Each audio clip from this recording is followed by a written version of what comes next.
بسم اللہ الرحمن الرحیم۔ گمنام ہیروز کے معزز ناظرین، السلام علیکم۔ آئیے چلتے ہیں کہانی کی طرف۔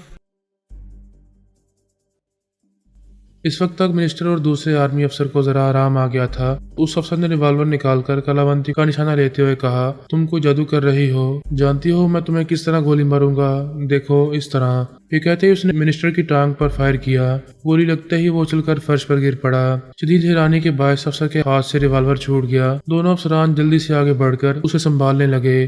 کلاونتی نے کہا، اس کے بعد تم دونوں کو بھی گولیاں لگیں گی۔ اپنی خرید چاہتے ہو تو اسے اٹھا کر یہاں سے چلے جاؤ۔ منسٹر نے تکلیف سے کراتے ہوئے کہا، یہ عورت نہیں ہے، کوئی بلا ہے، یہاں سے نکل چلو۔ دونوں افسر اسے سہارا دے کر جانے لگے۔ کلاونتی نے کہا، یاد رکھو، اگر تم نے میرے اور اس مسلمان سیکرٹری کے خلاف کوئی کارروائی کرنی چاہی تو دوسری گولی ٹانگ میں نہیں سینے میں لگے گی، ٹھیک دل کی جگہ پر۔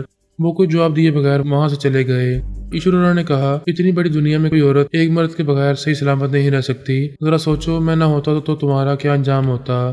اس نے پوچھا، کیا تم ہمیشہ اسی طرح میرے کام آتے رہو گے؟ ہمیشہ؟ مرتے دم تک مائی کا لال تمہیں کوئی چھو بھی نہیں سکے گا۔ اس نے اطمینان کی ایک گہری سانس لی۔ کہیں تو جھکنا ہی پڑتا ہے۔ حالات نے اسے جھکا دیا۔ اس نے دونوں ہاتھ جوڑ کر اسے اپنا جیون ساتھی قبول کر لیا۔ جو فرار ہونے میں کامیاب ہو گیا تھا، میرے ہاتھ نہیں آ رہا تھا۔ مجھے یقین تھا کہ جلد ہی اس کی گردن دبوچ لوں گا۔ زیر زمین پناہ گاہ نہیں رہی تھی اور زمین کی سطح پر وہ لمبے عرصے تک مجھ سے آنکھ مچولی نہیں کھیل سکتا تھا۔ انوشا نے میرے پاس آ کر کہا، گرینڈ پا، میں آپ سے جدا ہونے والی ہوں۔ میں نے چونک کر اسے دیکھا، پھر اسے بازو میں لے کر کہا، دادا کو چھوڑ کر جانے کی بات کر رہی ہو؟ اگر میں جدا نہ ہونا چاہوں تو؟ وہ سر جھکا کر بولی، فاصلہ رکھنے میں ہی ہماری بہتری ہے۔ میں نے اسے سوچتی ہوئی نظروں سے دیکھا۔ کوئی خاص بات ہے؟ جی ہاں، مجھے ادارے میں واپس جانا ہوگا، یہ اعلیٰ حضرت کی ہدایت ہے۔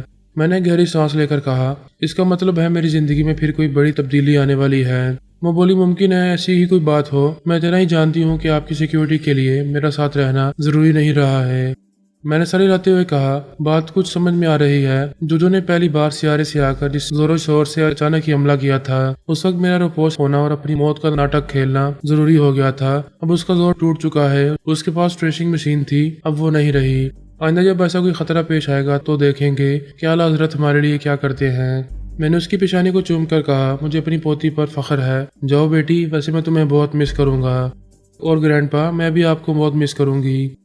میں نے صبح 8 بجے ادے پور کے ایئرپورٹ پر اسے الوداع کہا۔ ممبئی سے پیرس جانے والی ایک فلائٹ سے اس کی فلائٹ منسلک تھی۔ کوئی فکر و پریشانی کی بات نہیں تھی۔ ہم خیال خانی کے ذریعے ایک دوسرے سے رابطہ رکھنے والے تھے۔ جب اس کا جہاز وہاں سے پرواز کرنے لگا تو اس نے میرے اندر آ کر کہا، گرینڈ پا، اعلیٰ حضرت نے مجھے سختی سے منع کیا ہے، تاکید کی ہے کہ میں کبھی قدرتی معاملات میں مداخلت نہ کیا کروں۔ بے شک تمہیں ان کی ہدایات پر عمل کرنا چاہیے۔ میں تو سختی سے عمل کرتی ہوں، مگر آپ کی محبت تڑپانے لگتی ہے۔ شاید اسی لیے اعلیٰ حضرت مجھے واپس بلا رہے ہیں۔ میں نے مسکرا کر کہا، کوئی بات نہیں۔ کوئی بات کیسے نہیں ہے؟ اس بڑھاپے میں آپ کو آرام کرنا چاہیے اور دشمن ناحق پریشان کرنے آ جاتے ہیں۔ میں نہیں چاہتی کہ جو آپ کو اور زیادہ پریشان کرے۔ میری بچی، میری جان، تمہارا دادا بھی بوڑھا نہیں ہوا ہے، میری فکر نہ کرو۔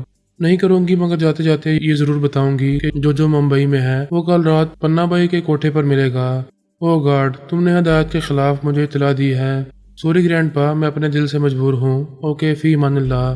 اس نے رابطہ ختم کر دیا۔ میں ایئرپورٹ سے نکل کر ہوٹل میں چلا آیا۔ وہ آدھے گھنٹے بعد ممبئی پہنچنے والی تھی۔ میں نے سوچا اسی وقت اس سے رابطہ کروں گا، مگر سوچنے سے کیا ہوتا ہے؟ ہوتا تو وہی ہے جو مقدر میں لکھا جا چکا ہے۔ وہ ڈومیسٹک فلائٹ میں سفر کر رہی تھی۔ کھڑکی کے پاس بیٹھی باہر سفید بادلوں کو دیکھ رہی تھی۔ وہ طیارہ ان صاف و شفاف بادلوں کے اندر سے گزر رہا تھا اور وہ بادل دیکھتے ہی دیکھتے جناب تبریزی کے پرنور چہرے میں تبدیل ہو رہے تھے۔ وہ بڑی عقیدت سے انہیں دیکھ رہی تھی۔ پھر اس کے اندر ان کی آواز سنائی دی، بیٹی، راہیں بدلتی رہتی ہیں، تم بھی راہ بدل دو، ادارے میں واپس نہ ہو۔ جس شہر میں پہنچ رہی ہو اسی شہر میں قیام کرو، تمہیں وقتاً فوقتاً ہدایات ملتی رہیں گی۔ وہ سر جھکا کر بولی، اعلیٰ حضرت شکریہ، آپ مجھے اس قابل بنا رہے ہیں کہ میں چھوٹی سی عمر میں عملی زندگی گزار رہی ہوں۔ اللہ تعالیٰ مجھے آپ کی ہدایت پر عمل کرتے رہنے کی توفیق عطا فرمائے۔ ان کی ایمان افروز آواز سنائی دی، آمین۔ وہ باہر بادلوں میں انہیں دیکھ رہی تھی۔ وہ بولے، فرات سے ایک بار رابطہ کرو، پھر کچھ عرصے کے لیے دادا پوتی کے رشتے کو بھول جاؤ۔ پھر اس کے اندر خاموشی چھا گئی۔ ان کا پرنور چہرہ بادلوں میں تحلیل ہو گیا۔ وہ نگاہوں کے سامنے سے گم ہو گئے تھے، مگر ان کی شخصیت، ان کی آواز و لب و لہجہ اس کے دل و دماغ پر چھایا ہوا تھا۔ وہ بڑی عقیدت مندی سے سر جھکائے بیٹھی رہی۔ پھر اس نے میرے اندر آ کر کہا، گرینڈ پا، میں ممبئی پہنچنے والی ہوں، آپ سے آخری بار رابطہ کر رہی ہوں۔ میں نے تعجب سے پوچھا، آخری بار کیوں؟ آپ سمجھ سکتے ہیں، مجھے ہدایات مل رہی ہیں، ہم کچھ عرصے تک ایک دوسرے کی خیریت بھی دریافت نہیں کریں گے۔ میں نے کہا، ان ہدایات سے اندازہ ہوتا ہے ادھر میرے ساتھ ادھر تمہارے ساتھ بہت کچھ ہونے والا ہے۔ جی ہاں، اور ایسے وقت ہم ایک دوسرے سے بے خبر رہیں گے۔ اوکے گرینڈ پا، فی امان اللہ۔ وہ واپس چلی گئی، میرے لیے تاریکیوں میں گم ہو گئی۔ میں ٹیلی پیتھی کی ٹارچ روشن کر کے بھی اسے نہیں دیکھ سکتا تھا۔ ویسے میں اپنی پوتی پر، پارس اور الپا اپنی بیٹی پر فخر سے پھولے نہیں سماتے تھے۔ اعلیٰ حضرت اسے پراسرار بنانے کے مراحل سے گزار رہے تھے۔ ابھی فرصت تھی، جوجو سے آج کے بعد کل رات ممبئی میں ٹکراؤ ہونے والا تھا۔ میں نے وہاں جانے کے لیے دوسرے دن کی فلائٹ میں ایک سیٹ اوکے کرا لی تھی۔ ویسے دیکھا جائے تو میری داستان کے تمام اہم کردار ممبئی شہر پہنچ رہے تھے، اور اس پہلے ہی مورا اور دامودر کے ساتھ وہاں رہائش اختیار کر چکا تھا۔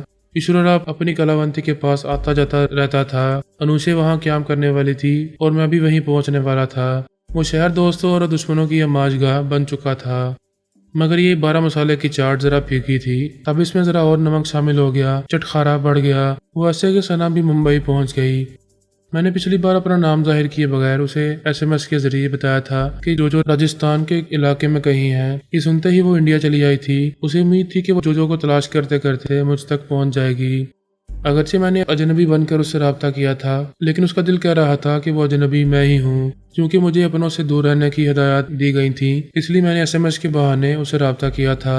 اس کے لیے اس سے بڑھ کر خوشی کی بات اور کیا ہو سکتی تھی کہ میں گمنام اور بوش رہنے کے باوجود اسے یاد کرتا رہا ہوں۔ ادھر جوجو کا زور ٹوٹ رہا تھا، اپنوں سے دور رہنے والی پابندیاں ختم ہونے والی تھیں۔ میں نے ثنا کے نام ایک SMS لکھ کر بھیجا، میں ہوں تمہارا انفارمر۔ اس نے جواب لکھا، میرے انفارمر، تم اس ننھی سی اسکرین پر آتے ہو تو میرا دل دھڑکنے لگتا ہے، پتہ نہیں کیوں، کیا تم بتا سکتے ہو؟ میں دلوں کو انفارمر نہیں ہوں، تمہارے دل کا حال تم جانو۔ میں تو اتنا جانتی ہوں کہ ایک اجنبی انفارمر سے باتیں کرتے وقت اس دل کی دھڑکنیں میرے افراد تک پہنچ رہی ہیں۔ میں نے انجان من کا جواب لکھا، خدا کرے پہنچتی رہیں، کبھی راہ چلتے افراد ملا تو اسے تمہارے دل کا حال سناؤں گا۔ میری محبت تمہارا اور نہ ہی کسی اور کا سہارا ڈھونڈتی ہے، یہ آپ میرے یار کو ابھی چھو رہی ہے۔ اس کے بولنے کا یہ انداز مجھے اس کی جانب کھینچ رہا تھا۔ عقل نے سمجھایا صبر کیا جائے، جذبات میں خود الجھنا اور اسے الجھانا مناسب نہیں ہے۔ میں نے لکھا، پلیز اپنے جذبات اپنے میاں کے لیے سنبھال کر رکھو، مجھ سے صرف کام کی باتیں کرو۔ ابھی تمہارے لیے ایک اہم اطلاع ہے، تم بہت مہربان ہو۔ پہلے بھی ایک اہم اطلاع دی تھی، جوجو کی خبر ملتے ہی میں ممبئی پہنچ گئی ہوں، اب راجستھان کی طرف جانے والی ہوں۔ ادھر نہ جاؤ، وہ دشمن اسی شہر میں ملے گا جہاں تم پہنچی ہوئی ہو۔ اس نے خوش ہو کر پوچھا، کیا واقعی؟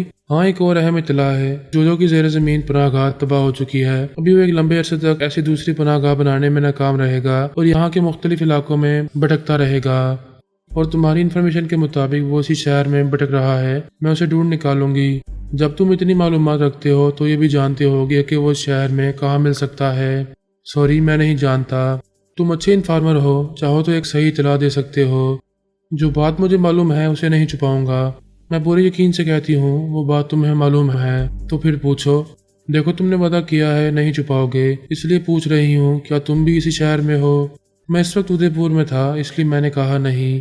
وہ بھی یقینی سے بولی، یہ کیسے ہو سکتا ہے کہ وہ بدترین دشمن یہاں آئے اور تم اسے ڈھونڈ نکالنے کے لیے اس شہر میں نہ رہو؟ کیا واقعی دور ہو؟ فی الوقت اس سے دور رہنا میری حکمت عملی ہے، اس سے آگے میرے متعلق کوئی سوال نہ کرو۔ ٹھیک ہے، میرے متعلق بتاؤ، مجھے کیا کرنا چاہیے؟ اچھے دنوں کا انتظار کرو۔ میری زندگی کا سب سے اچھا دن وہ ہوگا جب میرا فرہاد مجھ سے ملے گا۔ سبھی محبت کرنے والوں کے لیے وصال کا دن عید اور وصال کی رات شب برات ہوتی ہے۔ تم کام کی بات کرو، وصال کی بات چل نکلے تو بات کرنے والے کسی کام کے نہیں رہتے۔ ایک کام کرو، اگرچہ برین ماسٹر ہمارا بدترین دشمن ہے، پھر بھی اس کے کام آؤ۔ جو اس کی بیوی اور بیٹے کو نقصان پہنچانے کی دھمکیاں دیتا رہا ہے، اب تم برین ماسٹر سے کہہ سکتی ہو کہ وہ جو کے موجودہ بدترین حالات سے فائدہ اٹھائے۔ اس کی اور تمام اکابرین کے لیے یہ خوشخبری ہے کہ زیر زمین پناہ گاہ کے ساتھ ٹریسنگ مشین بھی تباہ ہو چکی ہے۔ فی الحال وہ اس مشین کے بغیر اپنے کسی بھی مطلوبہ شخص تک پہنچ نہیں پائے گا۔ پھر میں نے دوسرا میسج بھیجا، اب میں رابطہ ختم کر رہا ہوں، پھر کوئی اہم انفارمیشن ہوگی تو SMS کروں گا۔ میسج کی آنکھ مچولی ختم ہو گئی۔ ثنا ایک مہنگے ہوٹل کے کمرے میں تھی، یہ اطلاع اسے بے چین کر رہی تھی کہ جو اسی شہر میں ہے۔ وہ سوچ رہی تھی اس دشمن کو ڈھونڈ کر کسی طرح جہنم میں پہنچاؤں گی تو اپنے فرہاد کی محبت کا قرض ادا کر سکوں گی۔